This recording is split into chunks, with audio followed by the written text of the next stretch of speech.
Efésios, capítulo 2.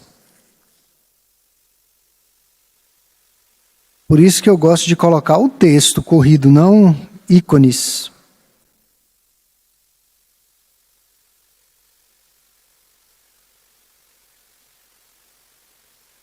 É para identificar como SOS-PB, né? Eu tinha entendido Covid aqui, tá totalmente fora aqui, né? Então, identificar como SOS-PB.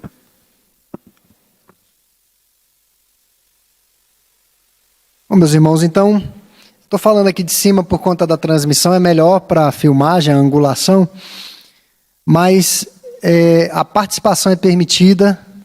O nosso irmão Ângelo está na mesa. Fica bem atento aí, Ângelo, se precisar de um microfone, porque não adianta você falar fora do microfone, que além de todos não ouvirem aqui no templo, na filmagem fica nulo, não sai absolutamente nada.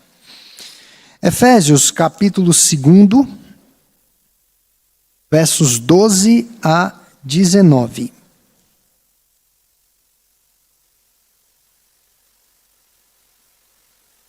texto iria do 11 até o 22, mas vamos ler do verso 12 ao 19. Diz assim: Naquele tempo estáveis sem Cristo, separados da comunidade de Israel e estranhos às alianças da promessa, não tendo esperança e sem Deus no mundo.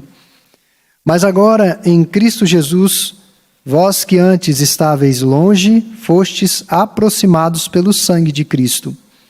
Porque Ele é a nossa paz, o qual ambos fez um, e tendo derrubado a parede da separação que estava no meio, a inimizade, aboliu na sua carne a lei dos mandamentos na forma de ordenanças, para que dos dois criasse em si mesmo um novo homem, fazendo a paz.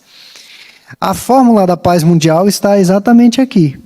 Não é no que as Nações Unidas têm tentado promover, não é nesses acordos politicamente corretos, mas a fórmula da paz mundial está aqui na Escritura, esses dois versos, o verso 14 e o verso 15.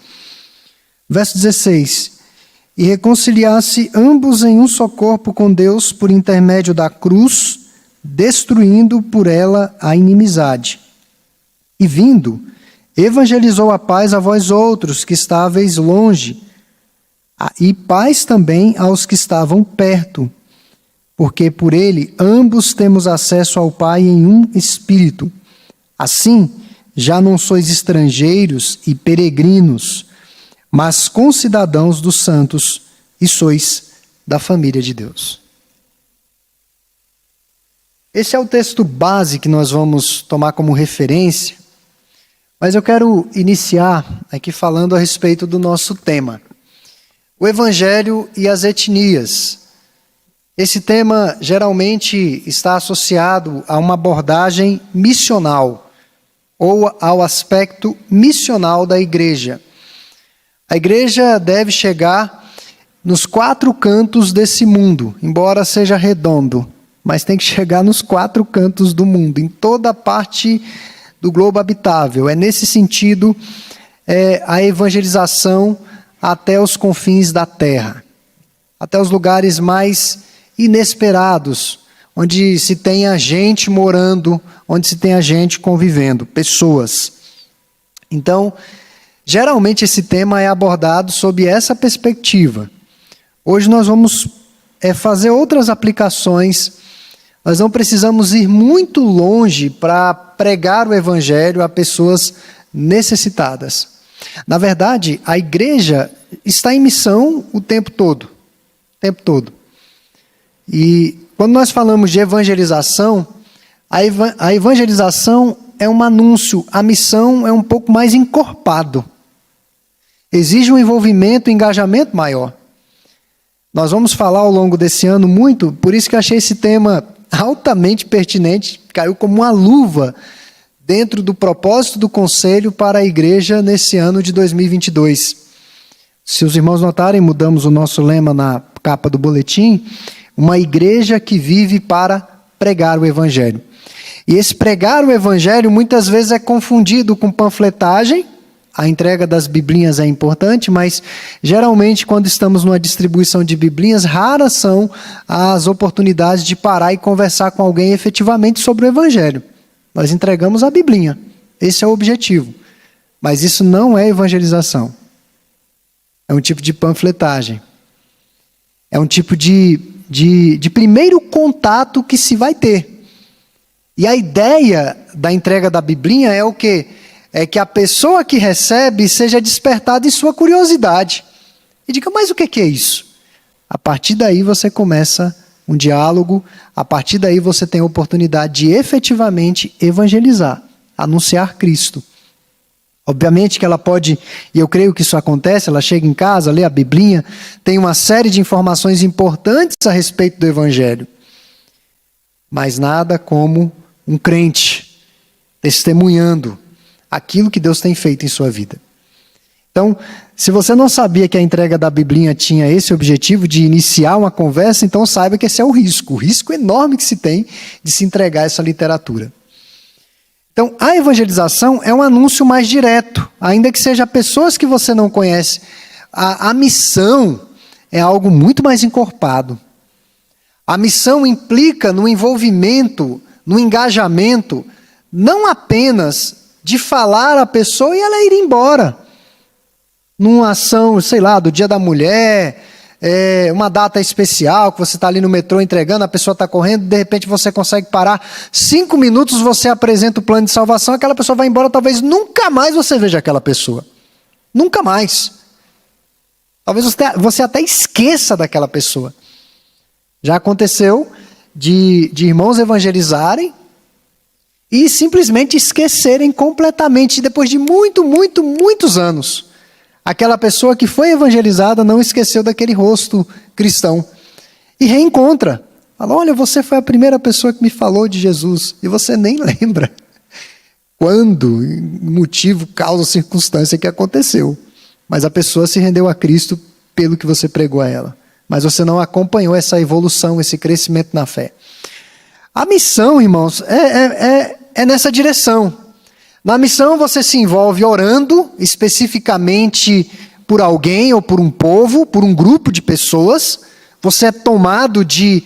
Eu não gosto muito dessa palavra, mas é uma palavra que nós entendemos muito bem na atualidade. Você é tomado de uma paixão muito localizada por um determinado grupo.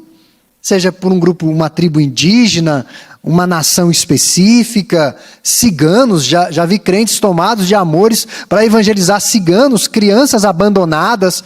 A pessoa é tomada de paixão mesmo por um grupo e ela passa a desenvolver um trabalho integral.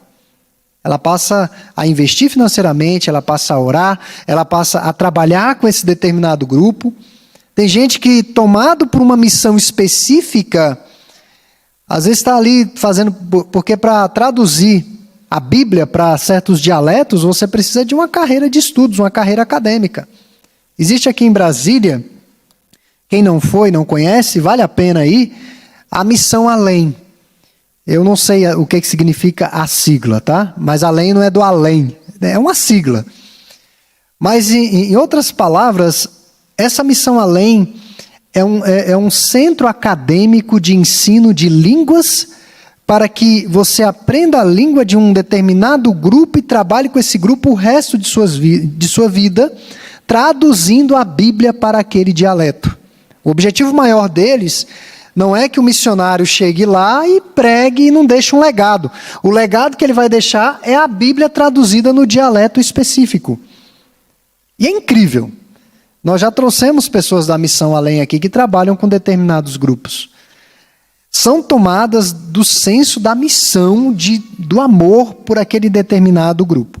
Então, a missão da igreja não é apenas voltada para um determinado grupo. Quando nós falamos igreja em missões, igreja envolvida, o evangelho e as etnias é algo muito maior. Envolve o mundo inteiro.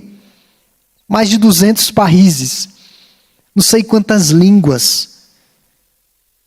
Então, a igreja automaticamente já está envolvida nessa missão. E nesse processo missional da igreja, nós temos algumas dificuldades que nos cercam. A começar pela nossa convivência, pelos preconceitos que carregamos no nosso coração, preconceitos esses pecaminosos, e o estudo fala disso também. E eu achei impressionante que o David Platt não se limita apenas ao racismo, que no norte da América ainda é uma questão pulsante. Se você pensar, irmãos, que há 60 anos atrás, 60 anos, não tem nem um século, há 60 anos atrás, ali na América, parte do sul, você tinha banheiros que somente brancos poderiam usar, lanchonetes que somente brancos poderiam frequentar, igrejas que somente brancos poderiam adorar. Isso não está muito longe da realidade deles, isso de fato existiu. E Martin Luther King, que foi um pastor batista, lutou muito e foi assassinado nesse contexto de racismo assim, elevado ao extremo. No Brasil, nós não temos um racismo semelhante ao que o norte da América enfrentou há 60 anos atrás. E o que eu fiquei impressionado com David Platt, ele não foge do assunto, do problema do racismo no norte da América, ele traz diversos exemplos, nós não iremos citar porque não estão dentro do nosso contexto, mas vale a pena ler o capítulo e perceber esse clima que ainda existe no norte da América, mas ele amplia o assunto. Ele amplia o assunto de uma forma assim extraordinária, que traz edificação à igreja de todo o mundo. Mas, à guisa de introdução aqui do nosso estudo, nós já lemos o texto base. Além de questões funcionais, dos laços sanguíneos ou familiares, a própria afetividade gratuita, boa parte dos nossos relacionamentos são baseados em afinidade. Afinidade. Então, geralmente, as pessoas se relacionam com quem elas vão com a cara. Já viram isso? Às vezes vem um pastor, prega, a pessoa diz, eu não gostei desse pastor, não fui com a cara desse pastor, não gostei Não sei, eu não gostei. Você, às vezes na família tem aquela pessoa que você não gosta muito. Então, nós geralmente somos guiados em nossos relacionamentos por esse preconceito pecaminoso. Isso é pecaminoso, isso não é bíblico, não. Esse negócio de eu fui com a cara, de santo bateu com santo, isso não é coisa de crente. Isso não deve existir no coração do crente. Ora, se eu não consigo conviver bem com irmãos que estão comigo na mesma igreja há 30, 40, 50 anos, como que eu vou receber as pessoas de fora? Como que nós vamos receber uma pessoa homossexual que deseja mudança de vida? Nós falamos na semana passada. Tratamos desse tema na semana passada. Como que nós vamos conseguir lidar com essas diferenças? Vem uma pessoa para a igreja toda tatuada de cima e embaixo e diz, eu quero Cristo para mim. Aí você diz, pode ir para Renascer. Pode ir para Renascer em Cristo, outra igreja. Essa daqui não é uma igreja que atende o seu perfil. Às vezes nós não falamos isso literalmente, expressamente, mas as nossas atitudes falam. A maneira como olhamos fala. A maneira como comentamos uns com os outros já diz tudo. Então, irmãos, se nós tivermos um evangelho baseado em meras afinidades, algo está muito errado. Eu achei muito produtiva uma ideia que veio da SAF, ainda com a nossa irmã Graciele. Achei extremamente produtiva essa ideia dela. Porque nós temos na igreja as sociedades internas, os departamentos, alocados seus grupos, sua condição de vida.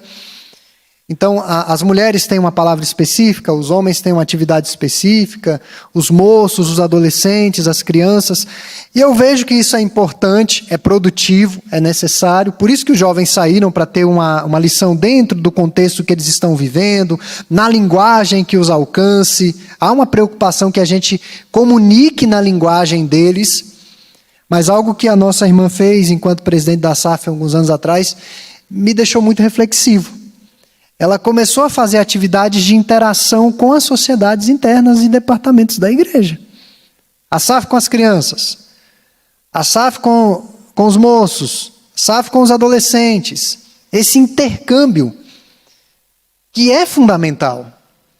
A igreja é composta por um grupo misto de pessoas. E nós precisamos. Você que é adulto, que não conversa com uma criança, a criança que não conversa com um adulto, você já está perdendo de aprender com a criança. Às vezes você baixar um pouco e conversar com a criança. Conversar com o jovem conversar com o idoso, para tirar lições para a sua vida. Então, se a nossa igreja não vive essa interatividade, se não há esse ambiente de interatividade, como que nós vamos receber as pessoas de fora? Como que nós vamos acolher as pessoas de fora? Como que nós vamos acolher o diferente? Não tem como. Nós vamos ficar dentro de uma bolha, é uma bolha dentro da bolha. Uma bolha dentro da bolha. Porque na igreja, nós de certa forma já estamos dentro de uma bolha. E você cria outra bolha dentro da bolha, ou seja, você vai estar alienado. Não vai estar aberto à missão, a esse senso de missão. E quando nós estamos envolvidos na missão, irmãos, é algo extremamente gratificante. Eu não sei se você já teve o privilégio de pregar para uma pessoa, orar por uma pessoa específica, coloque uma pessoa em mente específica, um parente, um amigo, um colega de trabalho, sei lá, alguém. E aí você ora por aquela pessoa com a vida totalmente desregrada, você ora há alguns anos, você fala de Jesus para ela e de repente essa pessoa é convertida. Eu não sei se você já teve essa alegria de evangelizar e ver essa semente lançada, achar uma terra boa e ela ali crescer e frutificar para a glória de Deus. Eu penso que são poucas as alegrias que chegam ao nível dessa alegria. De você ver Cristo sendo formado numa outra pessoa, de uma pessoa ser liberta do inferno, da condenação eterna. Então, as nossas relações não devem ser fundamentadas em meras afinidades. Geralmente aprofundamos, estreitamos a amizade com pessoas da mesma idade, cor, status social. Geralmente é assim. Somos compelidos a criar a cultivar essas afinidades. Somos inclinados a preferir pessoas como nós. E tacitamente imaginamos que as pessoas parecidas conosco inspiram mais confiança. Fazem com que nós nos sintamos mais à vontade. E mais por outro lado, irmãos, nós somos inclinados a pensar que pessoas diferentes de nós são menos dignas de confiança. Na verdade, são uma ameaça, incômodos e menos propensos a nos beneficiar. Às vezes, como pastor, como liderança, eu sou tentado a isso e eu repreendo no meu coração. Se fulano saísse seria melhor. Não. Deus colocou o fulano daquele jeito para me tratar.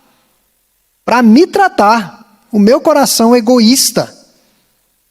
Deus não nos fez iguais. Se Deus tivesse feito todo mundo igual, seria até chato, muito previsível. Deus nos fez diferentes. E essas diferenças se complementam na concorrência de um todo. A Bíblia vai chamar isso, essa busca por relacionamentos, por mera afinidade, de preconceito pecaminoso. O Novo Testamento, especificamente, trata disso de uma forma ampla. O texto que lemos, de Efésios capítulo 2, Paulo, judeu, ele escreve para não-judeus, e ele diz para esses não-judeus que Deus agora nos fez um em Cristo. Qual é o vínculo? Qual é a argamassa? O que nos une? Não são as nossas afinidades, é Cristo. É isso que Paulo está dizendo aqui. Irmãos, não é mais baseado no nacionalismo judaico. Não é assim. Os judeus têm as alianças, têm as promessas, têm os profetas, etc, etc. Mas hoje Deus nos fez um, judeus e não judeus. Esse é o verdadeiro vínculo da paz. Então, caminhar fora disso, irmãos, é preconceito pecaminoso. Eu vi uma pessoa certa feita falando a respeito do racismo por conta de cor, né, e tal. E eu percebi, gente, não é que ela tem razão. Eu não sei se você já esteve em algum lugar com pouca luz, à noite. Se vem uma pessoa branca, mal vestida, você fica tranquilo. Você fica super tranquilo. Agora vem uma pessoa mulata, um boné um pouco baixo. Seus sentidos parecem que explodem. Você fica com aquele medo. Pode perceber. Eu passei a notar isso. Falei, gente, mas realmente. Aí eu passei a ficar esperto com todo mundo. Nós criamos um estereótipo. Parece que a gente cresce com esse estereótipo. Que a pessoa que tem um pouco mais de cor é uma ameaça. Se está mal vestido, então, é uma ameaça maior ainda. E não. Não mesmo. Então, isso é pecaminoso. Isso tem que ser combatido no nosso coração. Dali em diante, eu passei a ficar atento a todos, a tratar a todos, ainda que meio que automaticamente igual, vigiando sempre. Então, é algo que nós precisamos observar. O David Platt amplia essa questão do evangelho e as etnias para a situação dos imigrantes no país dele, que é algo também muito sério no norte da América. Ele amplia nesse sentido e daí ele chega aos costumes da cultura, ele chega a essa forma física do latino, do oriental, enfim, daqueles que não são pertencentes à raiz da cultura norte-americana. E como que os norte-americanos tratam esses imigrantes? Pessoas de diversas culturas, línguas e países que foram para os Estados Unidos em busca de uma vida melhor. Curiosamente, no Brasil também nós temos muitos imigrantes. Italianos, portugueses, haitianos, agora mais recente, venezuelanos. Nós tivemos um encontro para pastores agora no finalzinho de dezembro, pelo sínodo, e lá havia um venezuelano. Falei, gente, o negócio está bem perto. Só que eu não consegui conversar nada com ele, porque eu não falo espanhol. Mas, então, no Brasil temos esse intercâmbio cultural e imigrantes que vêm para morar no nosso país. E daí o autor escreve esse parágrafo aí de baixo. A opressão da maioria sobre os imigrantes certamente não é melhor do que a segregação imposta pelos brancos aos negros. Ou não é menor. Ou seja, ele compara essa opressão aos imigrantes, essa discriminação, à segregação racial. Que, como eu disse no início, no norte da América foi algo muito sério. Muito mais sério que no Brasil, pode ter certeza. Muita gente morreu. Muita gente morreu. Imagine você ser negro e você chegar numa determinada lanchonete, você está com seu filho de 4, 5 anos, o filho quer comer um hambúrguer e você diz, não, nós não podemos entrar porque nós somos negros. Imagine o que é você sofrer violência simplesmente porque você é negro. Isso no norte da América foi muito agudo, foi muito forte. E o autor diz que essa discriminação em relação aos imigrantes, e o que ele entende por discriminação? A exploração do trabalho dos imigrantes. Porque o imigrante chega sem absolutamente nada. Ele chega ali com a força de trabalho. Então muitos são explorados, ganhando salários baixíssimos, morando em condições subhumanas, são explorados em todos os aspectos, e ele denuncia isso aqui. Tem locais mais ao sul dos Estados Unidos, ali próximo à fronteira do Novo México, que são verdadeiros centros de escravidão. Os imigrantes têm o seu trabalho formal, porém as condições de moradia são as piores, trabalham 10, 12, 15 horas por dia, de domingo a domingo, e ele denuncia isso ao longo do livro. Então, o Evangelho, irmãos, nos compele a uma mudança de atitude. Cristo está olhando para as pessoas que estão em risco e em situação de miséria social. Jesus está olhando para essas pessoas, pode ter certeza. Há uma lenda católica romana que Jesus está ali em cada mendigo, Jesus pode estar lá. Isso é uma bobagem. Mas, de fato, Deus está atento à condição da miséria do outro. Algo que eu tenho alertado a nossa igreja. Nós estamos numa sociedade cada vez mais estranha. Nós vemos as pessoas valorizando muitas vezes mais um bicho, um animal, do que um ser humano. Tem clínica de spa porque o animal está estressado. Além das tosas, tem a roupa. O animal nem vive como animal. Eu nunca vi cachorro ter que viver com uma blusa de frio, já tem pelo. Tem que mudar a maneira que o animal vive, altera. Por isso que adoece e morre tanto. Porque não vive como animal de fato. Então, há esses mimos, mas a gente não olha para o outro às vezes. Não olha para o outro às vezes até dentro de casa. Tem gente que trata melhor o cachorro do que o marido. Tem gente que trata melhor o cachorro do que os filhos, do que os próprios pais que estão doentes e precisam da atenção dele. E eu tenho alertado a igreja em relação a isso. Nós precisamos estar atentos. Não é que não vamos cuidar dos bichos, ter um animal de estimação, não tem problema, mas temos que ter cuidado com os excessos, com a inversão dos valores. Então, Deus está olhando para essas pessoas em situação de miséria. Deus está olhando para elas. E daí, irmãos, nós vamos iniciar o nosso primeiro tópico. Ele ficou meio fora de ordem. Raça humana, né? Volta e meia discutimos sobre raça e racismo, principalmente nos meios acadêmicos, na TV. E há uma exploração muito equivocada desse tema, querendo dar um empoderamento aos negros, pagar uma dívida para os negros, porque foram séculos de exploração, aquela coisa toda. Então há um excesso, há um exagero. E por detrás desse excesso e desse exagero existe um interesse financeiro.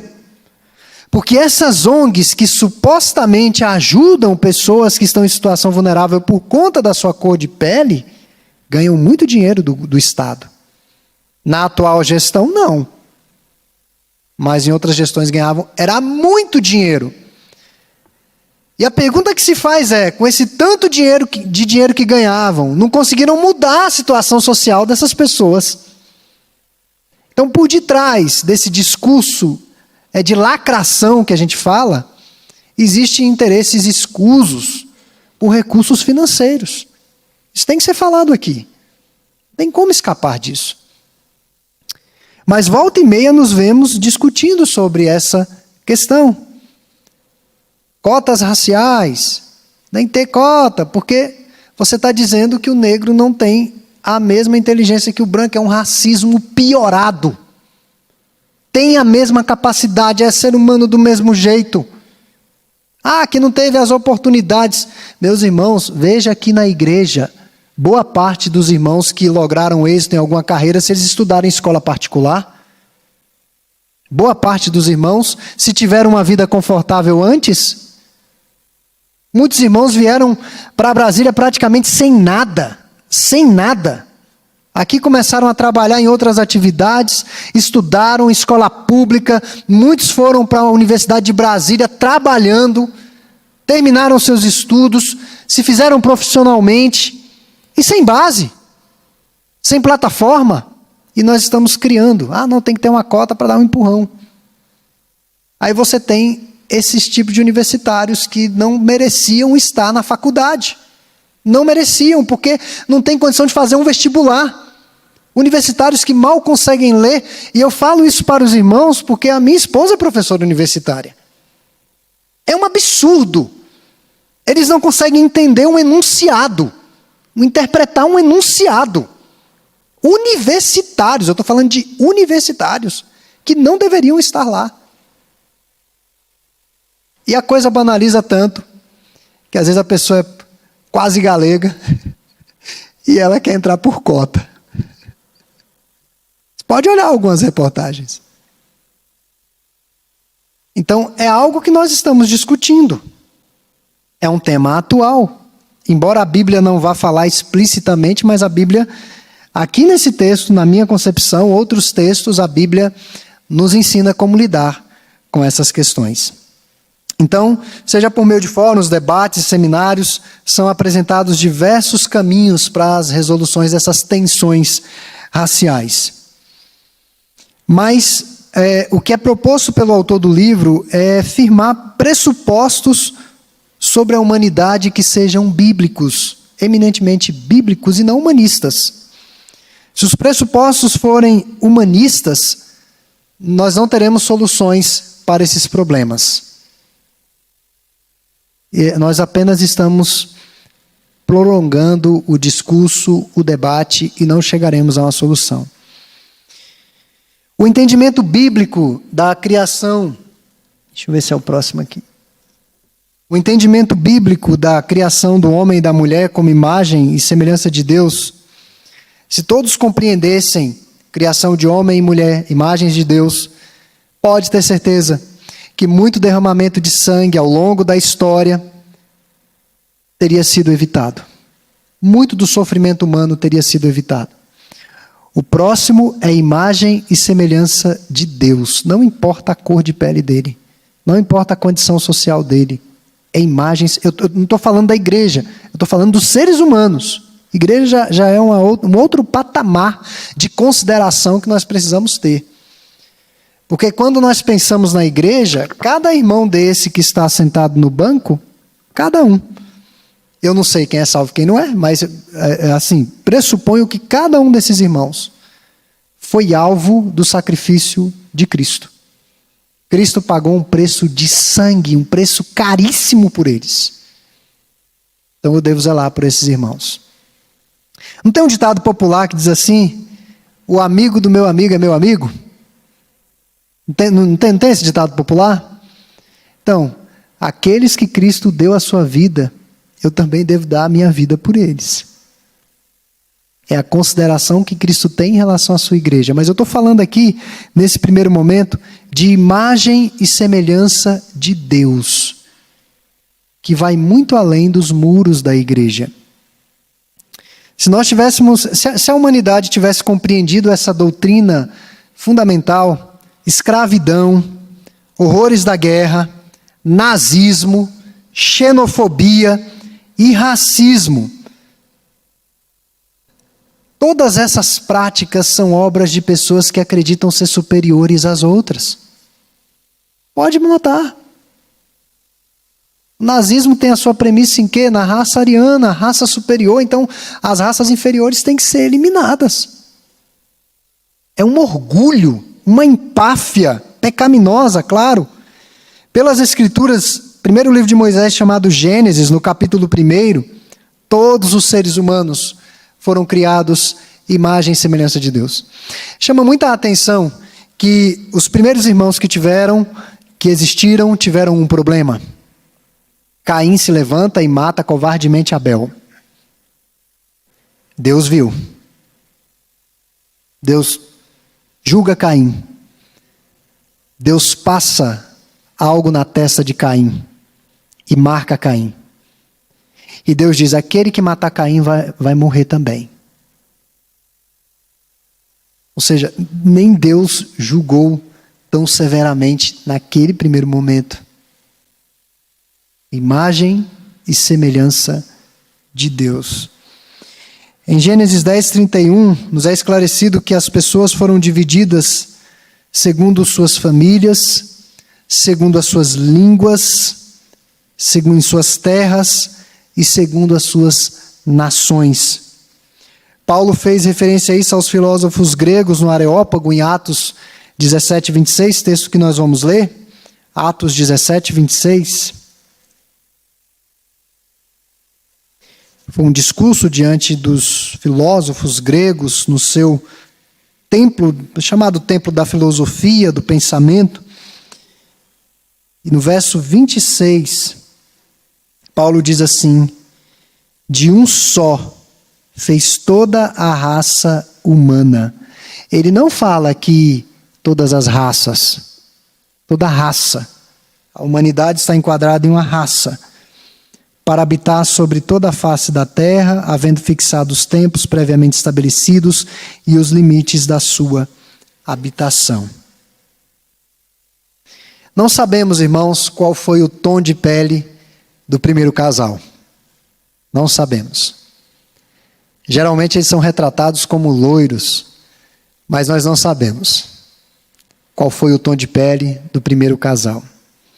O que importa é que eles eram humanos. Eram humanos. Havia neles um DNA criado por Deus que no futuro daria lugar a uma família de várias cores, em um mundo multicultural. Portanto, não importa a nossa cor de pele, todos nós temos as mesmas raízes. Tem algo interessante que ocorre na família da minha esposa. O meu sogro e a minha sogra têm a pele mais morena, mais ou menos igual à minha, mais mulata. E aí tiveram 4 filhos, 3 filhas e um do sexo masculino. As 2 filhas saíram, as 2 primeiras morenas. O rapaz é o terceiro moreno, mas a última acabou a tinta. Ela saiu branca, mas branca mesmo, uma coisa assim absurda. Aí os irmãos pensam, interior de Minas Gerais, uma família toda, toda mulata, com uma pequenininha loira. Ela era loira, loiríssima. A Isabel era bem loirinha, os cabelos cacheados e branca, branca, branca. E o povo da igreja olhava assim e pensava, ou teve uma pulada de cerca ou uma adoção aí, não é possível. Há muito diferente. E hoje essa que é filha da minha sogra, do meu sogro, teve um filho, ruivo. Aí minha sogra, quando está com outro neto, o pessoal diz, de quem é esse filho, né? De quem é esse bebê? Mas isso é interessante, nós somos da mesma raiz, irmãos. Da mesma raiz. É a mesmíssima. O mesmo protótipo. Nós somos filhos de Adão e Eva. As discussões sobre raça em nossa atualidade estão totalmente desassociadas da palavra de Deus. Deus não é chamado para participar do debate. Por isso que não se encontra uma solução viável. São soluções absurdas. O critério de raça situa a identidade na aparência física. Você é negro, branco, índio, pardo. E esse tipo de caracterização não apenas está relacionado à cor da pele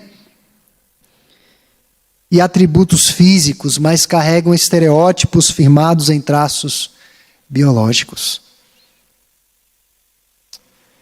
Lamentavelmente, na igreja eu já vi traços de racismo, porque racismo, como no norte da América, eu desafio os irmãos a pesquisarem racismo na América do Norte. Irmãos, olha, na nossa atualidade não tem nada igual àquilo. Mas eu já vi na igreja traços. Eu ouvi um pastor dizer certa feita que recebeu a indicação de um pastor auxiliar e ele não conhecia pessoalmente o pastor, não era uma época de Facebook, WhatsApp, nada disso. Então hoje pelo WhatsApp você tem alguma imagem, você entra na rede social, você vê, né? Você tem uma noção dessa aparência física. Ele não tinha a menor noção, não sabia quem era. Recebeu a indicação de um amigo pastor, olha, muito piedoso, crente, etc. Quando ele chega para conhecer o pastor, e o pastor já vinha de mudança, esse foi o comentário que ele fez comigo. Cheguei lá, era negro. Como se fosse uma doença. Como se fosse um problema. Eu tive que ouvir isso. Falei, gente, mas e daí? E daí? Então vejam, irmãos, que nós não temos a agressividade de bater, de matar ou coisas assim, mas quem é mais antigo sabe do que eu estou falando. Quem é mais antigo sabe. Qual é o defeito disso? Do pastor ser negro, do presidente ser negro, qualquer autoridade ser negra. Então, de certa forma, é um problema que a gente precisa enfrentar. Biblicamente, a nossa identidade, o nosso caráter não é carregado na nossa pele, na nossa cor de pele. E com a globalização e o intercâmbio cultural, fazer suposições pela aparência das pessoas é um grave erro. É um gravíssimo erro. Somos uma só raça, como eu disse, descendentes de Adão e Eva, com as nossas peculiaridades. Nós nos distinguimos uns dos outros. E biblicamente falando, acho que isso aqui eu já falei. Biblicamente falando, diversidade humana não está relacionada à raça, mas à etnia, que é algo muito maior. Está relacionada à língua, território, costumes, cultura e nacionalidades diversas. É aí que entra a missão da igreja. A igreja é chamada para alcançar essas etnias. Por isso que a discussão sobre o racismo não fica limitada apenas à questão da pele, mas é ampliado pelo autor do nosso estudo. É uma expressão, e ele diz que a etnia não está presa a aspectos biológicos. Então, quando nós falamos dessa discriminação, ele usa etnia, não raça.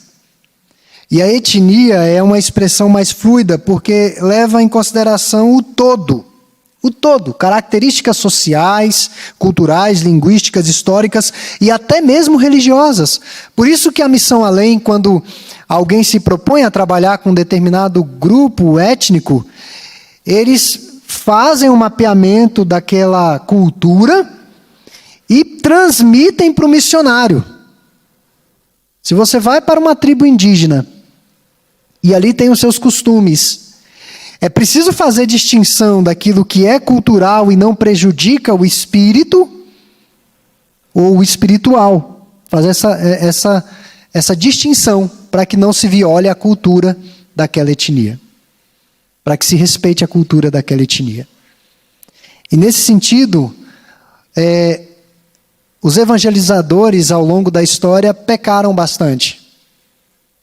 De querer trazer a sua cultura e empurrar a goela abaixo daqueles que estavam recebendo o evangelho juntamente com o pacote cultural. Foi o mesmíssimo erro que os judeus estavam fazendo em relação aos não-judeus crentes. Dizendo, olha, vocês se converteram. Ok. Mas a partir de agora não vão poder comer carne de porco. A partir de agora os homens vão ter que ser circuncidados. E isso foi uma discussão grande no primeiro concílio da igreja em Jerusalém, e eles chegaram a uma decisão, que o nosso cristianismo não deve ser guiado pela cultura daquele que nos prega, mas por Cristo. E Paulo trabalhou isso muito bem. Há a identificação de 200 nações no mundo, oficiais.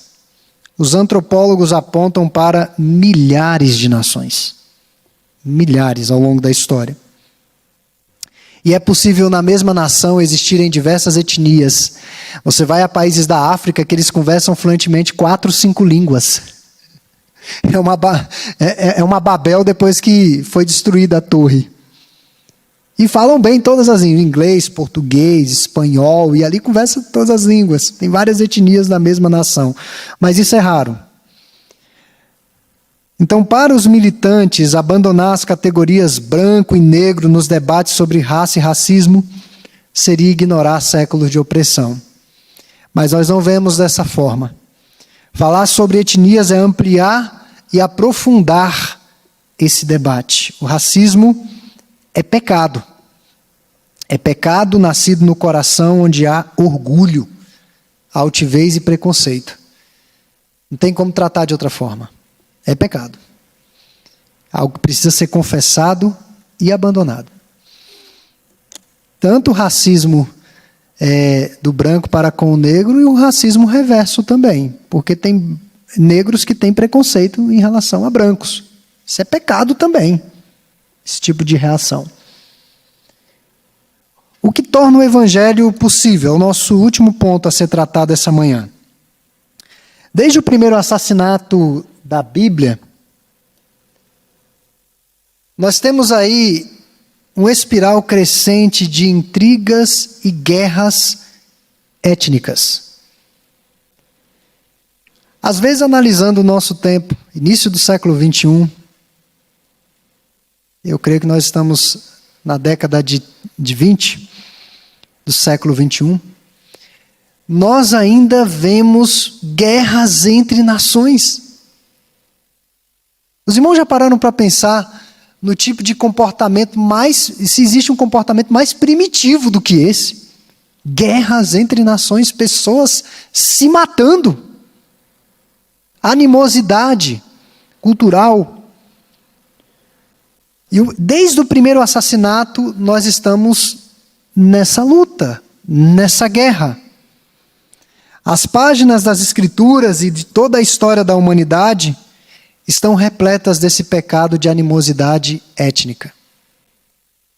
Você é um cananeu. Você é um gentio. Você é um samaritano. E no nosso país, infelizmente, nós temos aí a discriminação por conta da região. Nós temos isso. Ah, você é do Nordeste. Tem demais, irmãos. Tem demais isso daí. É primitivo. Teve uma eleição que o pessoal disse assim, não, o Nordeste tem que ser tirado do mapa e não tem que ser brasileiro. Nós somos todos brasileiros. Eu vi gente na igreja dizer isso. Que absurdo. Nordeste, não é porque eu sou descendente de nordestino, mas Nordeste tem uma cultura assim, rica. As pessoas querem tirar o Nordeste, mas querem continuar curtindo as praias, o litoral do Nordeste, porque tem águas quentes. Absurdo. Nós não deveríamos pensar dessa forma. Então, várias intrigas. E às vezes nós somos levados na correnteza. Nós somos levados. Depois da revolta de Babel, Gênesis 11, Deus chama um grupo étnico para que seja seu. E é aqui que eu quero dar uma ênfase. Gênesis capítulo 12. Depois de toda aquela revolta, a tentativa de construir uma torre para que se tivesse referência no mundo todo, para que eles não se dispersassem, descumprindo um dos mandatos culturais de Deus, que era crescer e multiplicar sobre a terra, desenvolver essa terra. É por isso que eu sou muito assim, afeito a avanços tecnológicos. Quando inventarem o carro voador, eu acho que eu vou ser uma das pessoas que vou mais celebrar. Carro voador, eu gosto dessas coisas tecnológicas.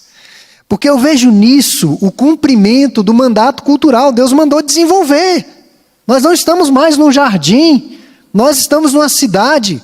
A Nova Jerusalém não é a volta para o Éden, mas é uma cidade, a Nova Jerusalém. Então nós precisamos desenvolver. E em Babel tentou-se ficar ali fixado num local, falando a mesma língua, numa zona de conforto, e Deus vem e destrói aquela torre. E Deus confunde as línguas. E eles passam a ocupar, preencher todo mundo. Mas nesse cenário, Deus escolhe uma etnia. Ele promete abençoar a etnia de Israel. Mas o propósito de suas bênçãos, diferentemente do entendimento de Israel até hoje, claro que sem tantos radicalismos como no período neotestamentário, mas o propósito de Deus, já anunciado em Gênesis 12, verso 3, é o seguinte: abençoarei os que te abençoarem e amaldiçoarei os que te amaldiçoarem. Em ti serão benditas todas as famílias da terra. Não é em ti serão benditas todas as famílias da sua própria tribo, do seu próprio clã, mas todas as famílias da terra. Da terra. Então o propósito de Deus e suas bênçãos se estendem muito além do povo judeu. E essa promessa de Gênesis 12, 3 é reiterada diversas vezes ao longo da Bíblia. E na lei de Deus para Israel, o Eterno normatiza como os outros povos deveriam ser tratados pelos israelitas. Eles passaram cerca de 400 anos escravizados no Egito. Ou seja, aquela terra não era deles. Eles eram apenas uma parte da propriedade da terra, mas aquela terra não era deles. Eles eram escravos. 400 anos de opressão. Quando Deus finalmente os liberta, Deus baixa a lei, o decálogo. Êxodo 22, 21, Deus estabelece como que eles deveriam tratar os estrangeiros. Deveriam tratar com dignidade, porque eles haviam sido escravos. Deus dá um motivo, porque vocês foram escravizados séculos no Egito. Então vocês devem tratar bem àquele que é estrangeiro. Daí surgiu a figura do prosélito. O prosélito era um estrangeiro que se convertia ao judaísmo. Era possível alguém ser inserido na aliança, mesmo não sendo judeu. Isso já desde o Antigo Testamento.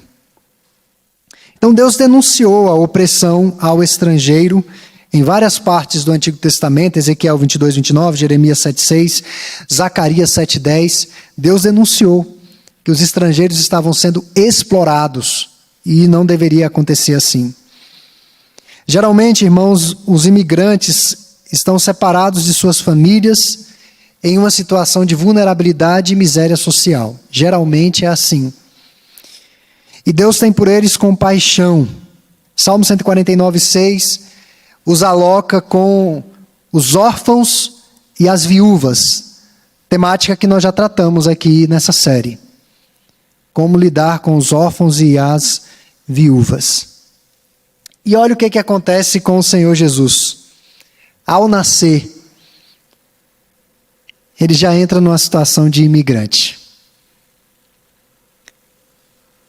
Por conta da brutalidade que estava acontecendo em Jerusalém, crianças sendo mortas, os pais de Jesus foram compelidos a ir para onde? Para o Egito. Uma terra estrangeira. Os primeiros anos do Senhor no Egito. Quando iniciou o seu ministério terreno, Jesus criticou de forma muito dura o nacionalismo preconceituoso, exclusivista e orgulhoso dos judeus. Ele foi muito duro com os líderes, os fariseus. E os irmãos nunca pararam para pensar, puxa, por que Jesus foi tão duro com esses líderes piedosos? Entre aspas, né? Por causa daquele nacionalismo cego que discriminava os estrangeiros. Os judeus alimentavam a esperança da ascensão do Messias, que finalmente os libertaria do jugo dos estrangeiros, dos romanos, daqueles incircuncisos. Era assim que eles se referiam aos romanos. E Jesus foi muito além das fronteiras da sua nação, para amar, para servir, para ensinar, curar e salvar, seja cananeus, samaritanos, gregos e até mesmo romanos. Jesus foi muito além. Quantos de nós não nos lembramos daquela passagem dramática da mulher cananeia, aquela mulher estrangeira que estava padecendo de enorme necessidade, filha doente, à beira da morte, e uma mãe desesperada chega diante do Senhor e Jesus coloca aquela mulher em prova, a fé daquela mulher em prova e toda essa questão de nacionalismos, e Jesus diz, nós não podemos tirar da mesa dos filhos e dar aos cachorrinhos. Hoje, na verdade, tiraria da mesa dos filhos e daria aos cachorrinhos, né? Hoje seria assim. Mas Jesus diz, nós não podemos tirar a refeição principal e dar para os cachorrinhos. E aquela mulher diz, olha, mas os cachorrinhos têm as migalhas que caem da mesa. E aí Jesus elogia aquela mulher. E Jesus diz, olha, eu não encontrei em Israel uma fé do tamanho dessa estrangeira. Ela nem está inserida no povo da aliança, do pacto, e ela tem uma fé superior a todos que estão lá em Jerusalém. E Jesus curou a filha daquela mulher. A clássica conversa de Jesus com a mulher do poço, a mulher samaritana, e ela fica espantada de um judeu, naquela hora do dia, do sexo masculino, se dirigir a ela, que era uma mulher samaritana. E além de ser uma mulher samaritana, uma mulher adúltera. E Jesus diz, olha, Jesus trata daquela mulher, e aquela mulher se torna a primeira missionária. Ela sai anunciando Jesus para todo mundo. E traz um monte de gente da cidade. É porque a gente não olha para o texto na sequência. Mas a mulher sai dali simplesmente impressionada com o que Jesus revela a respeito de sua vida, se revela como Messias, e ela traz uma multidão com ela. Olha, eu achei o Messias. Ela teve esse discernimento. Uma estrangeira. E por fim, irmãos, o que mais escandaliza os judeus é isso aqui. Evangelho de Lucas, o evangelho que nós estamos tratando nos ajuntamentos solenes, capítulo 24, verso 47. E que em seu nome se pregasse arrependimento para a remissão de pecados a todas as nações, começando em Jerusalém. Todas as nações. E Lucas aprofunda isso em Atos 1:8, que eles receberiam poder ao descer sobre eles o Espírito Santo, eles seriam testemunhas do Senhor, tanto em Jerusalém, Judeia, Samaria e até os confins. Isso daqui é um escândalo para o judeu, um escândalo para um povo exclusivista, para um povo acomodado. Então, não é apenas Salvador dos que creem, mas dos que creem nele em todo o mundo. Todo mundo. O judeu do primeiro século via o mundo sob dois aspectos de vista. Ele via o mundo dos judeus e o mundo dos não-judeus. E a partir do ministério de Cristo, muitos não-judeus creram. Aí ficou uma situação, como que vai ser a convivência com esses não-judeus e os nossos costumes? E o texto que nós lemos no início desse estudo esclarece como deveria ser essa convivência. Paulo diz, a paz nós encontramos na pessoa de Cristo. Nós somos uma só família na pessoa de Cristo. O Evangelho une pessoas e grupos étnicos diferentes. Eu tive a oportunidade de ir à Câmara dos Deputados numa moção à IPB, e eu me lembro que ali havia um grupo da África. Eu não sei quem já foi lá, o presbítero Eliseu conviveu muito tempo lá, mas a acústica daquele local é quase inigualável. Nós tentamos fazer algo parecido, mas é impressionante a acústica que nós temos tanto no Senado quanto na Câmara. E aí os africanos chegaram, eles iam promover um momento de louvor, de adoração. Aí ficou o grupo, não sei se era de Moçambique, de onde é que eles eram, só homens, não havia mulheres. E aí eles começaram a cantar. Irmãos, eu confesso aos irmãos que foi uma das músicas mais bonitas, uma das melodias que eu não entendi quase nada, né? Nada, que eu já ouvi na vida. As vozes. Eu fiquei arrepiado do início ao fim do cântico deles. E eu fiquei pensando, são irmãos em Cristo. Foram alcançados pela graça de Cristo. Eles estavam lá, todos felizes, com roupas coloridas, florais. Muito bonito de se ver. Quando você percebe que esse evangelho muda, transforma, não importa a sua nacionalidade, não importa a sua cultura, esse evangélico transcende a cultura, alcança esses corações. Então, meus irmãos, com a morte do Redentor, o caminho da reconciliação foi aberto. Os seguidores de Cristo têm um só Pai, uma só fé, um só Senhor, um só batismo, um só Cristo. O Evangelho não ignora as diferenças culturais, mas o Evangelho celebra essas diferenças, desde que elas não sejam pecaminosas. E celebram essas diferenças como um reflexo criativo da graça e da glória de Deus em grupos étnicos distintos. E nós precisamos reconhecer as nossas diferenças históricas e aprender com elas. Nós aprendemos com os puritanos ingleses, mas nós aprendemos também com os africanos que receberam o evangelho naquele tempo, nós aprendemos com os norte-americanos, nós aprendemos com os europeus, com os latinos, nós aprendemos com os nordestinos, com as pessoas do sul, do norte, do centro-oeste, do sudeste. Há sempre algo a aprender. Então, em Cristo, somos capazes de experimentar a plenitude da beleza do projeto de Deus para a diversidade do ser humano. E é nesse sentido, irmãos, que a nossa igreja esse ano, pela misericórdia de Deus, vai ingressar nessa empreitada de uma forma mais intensa. Nós iremos ampliar uma parceria missionária e a tendência é termos uma parceria missional na África.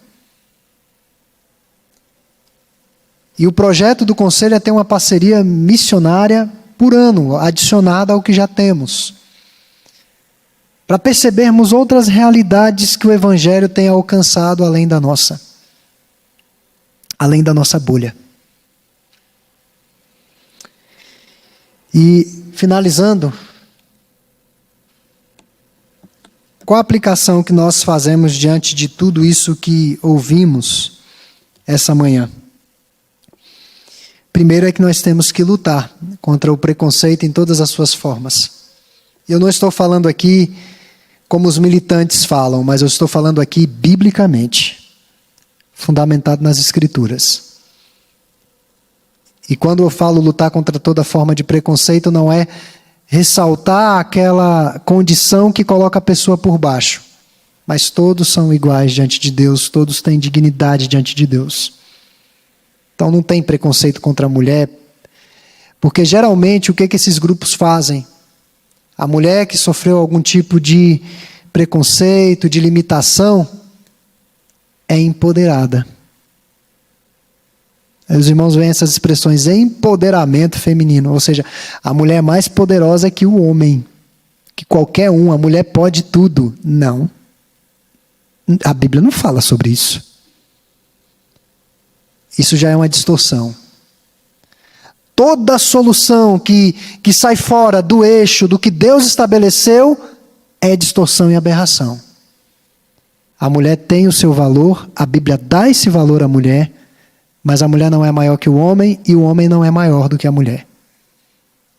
Os dois têm a mesma dignidade diante de Deus. Então a mulher não precisa de um empoderamento. Da mesma forma o negro. Ele não precisa de uma cota, ele não precisa obrigatoriamente, ele tem que buscar pela meritocracia. E ele vai ter o seu valor, ele vai ter o seu lugar, ele vai ter o seu prestígio, não pela cor da sua pele, mas pelas virtudes que ele expressa.